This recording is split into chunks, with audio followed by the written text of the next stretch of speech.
Hi, എല്ലാവർക്കും അനൂസ് വീട്ടിലേക്ക് ഒരിക്കൽ കൂടി സ്വാഗതം. അപ്പോൾ ഞാൻ ഇന്ന് വന്നിരിക്കുന്നത് ഒരു ബാച്ചലർ സ്പെഷ്യൽ ചിക്കൻ കറി ആയിട്ടാണ്. അപ്പോൾ നമുക്ക് ഇതിലേക്ക് വേണ്ട ഐറ്റംസ് എന്തൊക്കെയാണെന്നുള്ളത് നോക്കാം. ഇതിലേക്ക് ഞാൻ ബോണോട് കൂടിയിട്ടുള്ള 500 ഗ്രാം ചിക്കൻ ചെറുതായി കട്ട് ചെയ്തെടുത്തിട്ടാണിത്. ഇതിലേക്കുള്ള മെയിൻ ഇൻഗ്രീഡിയൻ്റ് ആണ് തൈര്. ഞാനിവിടെ പുളിയില്ലാത്ത തൈരാണ് എടുത്തിട്ടുള്ളത്.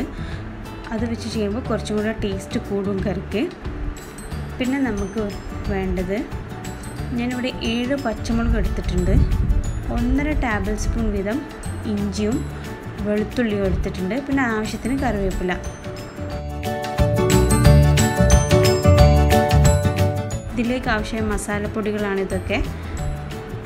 അതിലേക്ക് ഞാൻ 1 ടീസ്പൂൺ പെരുംജീരകപ്പൊടി ഇട്ട് കൊടുത്തിട്ടുണ്ട്, പിന്നെ 1 ടീസ്പൂൺ മുളക് പൊടി ഇട്ട് കൊടുത്തിട്ടുണ്ട്, പിന്നെ മല്ലിപ്പൊടി 1 ടീസ്പൂൺ, 1/2 ടീസ്പൂൺ മഞ്ഞൾപ്പൊടി. നമുക്ക് ഇതെല്ലാം കൂടെ ഇട്ടിട്ട് കുറച്ച് വെള്ളം ഒഴിച്ചിട്ട് നല്ലതുപോലെ കുഴച്ചെടുക്കാം. അപ്പോൾ നമുക്കിതിലേക്ക് ആവശ്യത്തിനുള്ള ഉപ്പ് കൂടെ ചേർത്ത് കൊടുത്തിട്ട് നല്ലതുപോലെ ഈ ചിക്കനൊന്ന് വേവിച്ചെടുക്കാം. ഇതിലേക്ക് ഞാനൊരു 1/2 ടീസ്പൂൺ കുരുമുളക് പൊടി കൂടെ ചേർത്ത് കൊടുത്തിട്ടുണ്ട്. ഇനി ഇത് നമ്മൾ ഒഴിച്ചു കൊടുത്ത വെള്ളവും അതിൽ നിന്ന് വന്ന വെള്ളമൊക്കെ ഡ്രൈ ആയിട്ട് ചിക്കൻ നല്ലതുപോലെ വെന്ത് വന്നിട്ടുണ്ട്. ഇനി നമുക്കൊരു പാൻ വെച്ച് അതിലേക്ക് ഈ ചിക്കൻ ഇട്ട് കൊടുക്കാം. കുറച്ച് ഓയിൽ ഒഴിച്ചിട്ട് ഈ ചിക്കൻ ഇട്ടിട്ട് ഒന്ന് ചെറുതായി ഫ്രൈ ചെയ്ത് മാറ്റി വെക്കാം.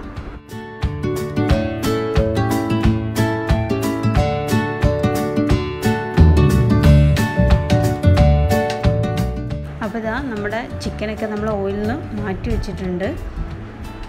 ഇനി നമ്മൾ ആ സെയിം ഓയിലിലേക്ക് പച്ചമുളക് ഇട്ടിട്ട് അതിൻ്റെ പച്ചമണം പോകുന്നത് വരെ ഒന്ന് വഴറ്റിയെടുക്കുക. ഇതേപോലെ നമ്മൾ കട്ട് ചെയ്ത് വെച്ച എല്ലാ ഐറ്റംസും ഈ ഓയിലിട്ടിട്ട് അതിൻ്റെ പച്ചമണം പോകുന്നത് വരെ ഒന്ന് വഴറ്റിയെടുക്കുക.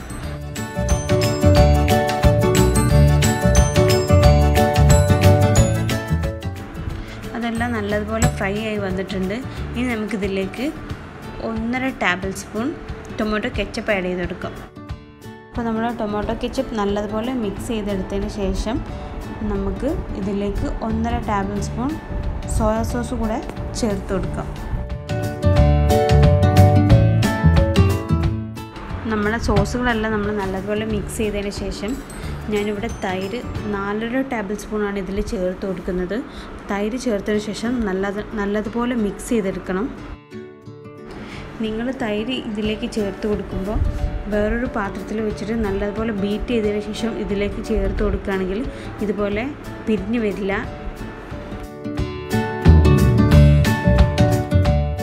അപ്പോൾ നമുക്ക് തൈര് നല്ലതുപോലെ ഈ ഗ്രേവി ആയിട്ട് മിക്സ് ചെയ്തെടുക്കാം. നല്ലതുപോലെ കൈവെക്കാതെ ഇളക്കി കൊടുക്കണം. അതിനുശേഷം നമ്മൾ ഈ ഫ്രൈ ചെയ്ത് വെച്ച് ചിക്കൻ ഇട്ട് കൊടുക്കാം. ഞാൻ ചിക്കൻ്റെ കൂടെ കുറച്ച് വെള്ളം കൂടെ ചേർത്ത് കൊടുത്തിട്ടുണ്ടായിരുന്നു. അപ്പം നമ്മൾ ഈ ഒഴിച്ചു കൊടുത്ത വെള്ളം നല്ലതുപോലെ തിക്ക് ഗ്രേവി ആയി കിട്ടുന്നവരെ നമ്മൾ ഇളക്കിക്കൊണ്ടേയിരിക്കുക. അപ്പോൾ ഈ ഒരു കൺസിസ്റ്റൻസി ആവുന്നത് വരെ നമ്മൾ ഇളക്കണം. നമുക്കിത് കറി പോലെ സെമി ഗ്രേവി ടൈപ്പ് എങ്ങനെ വേണമെങ്കിലും എടുക്കാം. നമ്മൾ കറി ഇവിടെ റെഡി ആയിട്ടുണ്ട്. ഇത് പൊറോട്ടയ്ക്ക് കൂട്ടാനും ചപ്പാത്തിക്ക് കൂട്ടാനൊക്കെ നല്ലൊരു അടിപൊളി ടേസ്റ്റുള്ളൊരു കറിയാണ്. എല്ലാവരും ഈ കറി ഒന്ന് ട്രൈ ചെയ്ത് നോക്കണം. എല്ലാവർക്കും ഇത് എന്തായാലും ഇഷ്ടപ്പെടും. നല്ലൊരു അടിപൊളി റെസിപ്പിയാണ്.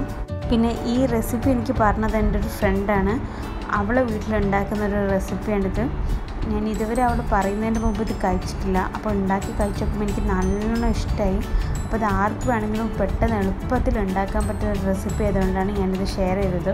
അപ്പോൾ നിങ്ങളെല്ലാവരും ഇതൊന്ന് ട്രൈ ചെയ്ത് നോക്കുക. അപ്പോൾ ഓക്കെ ഫ്രണ്ട്സ്, നിങ്ങൾക്ക് എല്ലാവർക്കും എൻ്റെ ഈ വീഡിയോ ഇഷ്ടപ്പെട്ടെന്ന് വിചാരിക്കുന്നു. ഇഷ്ടപ്പെട്ടാണെങ്കിൽ ലൈക്ക് ചെയ്യാനും നിങ്ങളുടെ ഫ്രണ്ട്സുമായി ഷെയർ ചെയ്യാനും നിങ്ങളുടെ ഫീഡ്ബാക്സൊക്കെ കമൻറ്റ് വഴി അറിയിക്കാനും, എൻ്റെ ഈ ചാനൽ നിങ്ങൾ ഫസ്റ്റ് ടൈമൊക്കെ കാണുന്നെങ്കിൽ സബ്സ്ക്രൈബ് ചെയ്യാനും തൊട്ടടുത്തുള്ള ബെല്ലൈക്കൺ ക്ലിക്ക് ചെയ്യാനും മറക്കരുത്. അപ്പോൾ ഓക്കെ, ബൈ. അടുത്തൊരു വീഡിയോയിൽ കാണുന്നത് വരെ.